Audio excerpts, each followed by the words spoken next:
तुटल्यानंतर जे शेतातून निघायची ती गाडी बैल तर कुठं थांबायची नाही, डायरेक्ट लगे वाड्यावर, आणि वाड्यावर निघली की शेतात.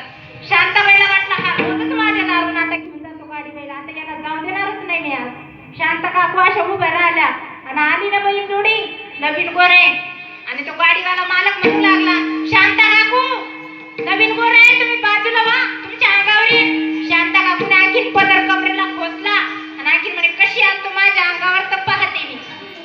आणखीन पुन्हा आवाज लागला, शांता काकू तुम्ही बाजूला व्हा, नवीन गोरे तुमच्या अंगावर येईल, तुमच्या पाय मुडेल, बाजूला व्हा. शांता काकू आणखीन पुढे.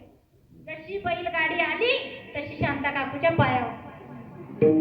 मग शांता काकूला काय